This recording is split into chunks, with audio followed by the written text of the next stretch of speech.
right, y'all, Professor Florida Man here. All right, if we don't like learning new things or talking about important topics, then please, by all means, scroll on, okay? For the rest of us, I want to bring a critical update to the political spectrum as I see it, okay? After over 20 years of hearing every side talk about Overton windows and demographic trends and shifts, this is what I think is a critical update for a more important picture going forward. Okay, we have an old model, all right, which said we had left, right, and moderates. Most people in the 80s and 90s were moderates, all right? If you were on the far right, fascism, or if you were on the far left, socialism, you were sort of an outcast. Then we had the Lewinsky scandal. We had the George Bush administration. We had Obama. We had all these different scandals and illegal wars, and people got fed up and they got polarized to one side or the other, and moderates became irrelevant. The new model says, well, we have independents in the middle, and then we have right and left.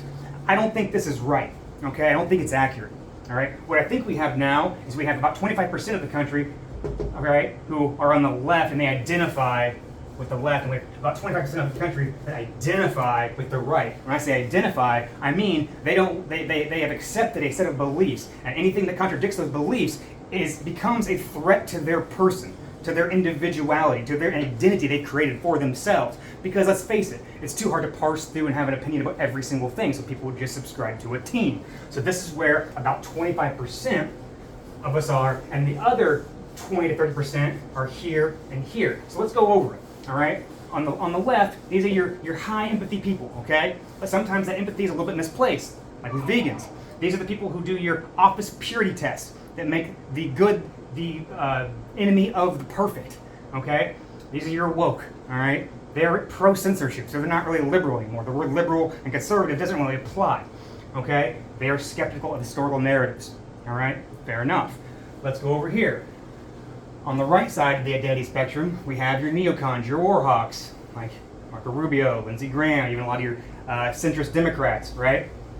They prize order and stability, okay? They prioritize order and stability over most other things. These are people you might call bootlickers because to them, obedience is morality. They equate obedience with morality, okay? They do what they're told. They are skeptical of social, quote, progress, what they're told is progress. They like traditional beliefs, okay?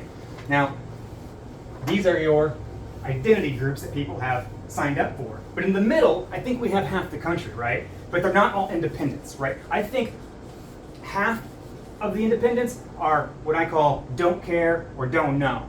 Doesn't mean they're stupid, right? It just means that they may be right-wing dominant. They might care about things more than people, or they might just not really care so much about things that don't affect them and their lives and their family. And that's fair enough. My wife is like that, and she's the best person in the world, to me.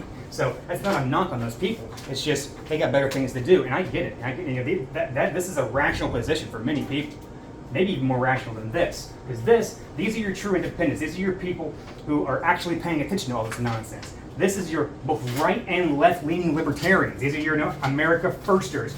These are your critical thinkers. And honestly, I think this is all we have left in terms of critical thinking.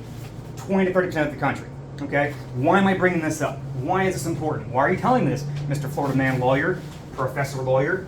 Well, I think that the only way out of this, the only way to defeat the uniparty, all right, is to get more of these people, and these people going in this direction, towards this, right? I think we can pull more people from here, and from here, and from here, into this camp, right? That requires them to maybe care a little bit more, maybe think a little bit more, maybe read a little bit more, right? Maybe listen to the person in their family who they think is probably the smartest person in their family, right? If we can bring people from these far categories, or even this don't care category, into this critical thinker category, I think this is the only way out. Otherwise, democracy dies a slow, silent death. That's it, guys.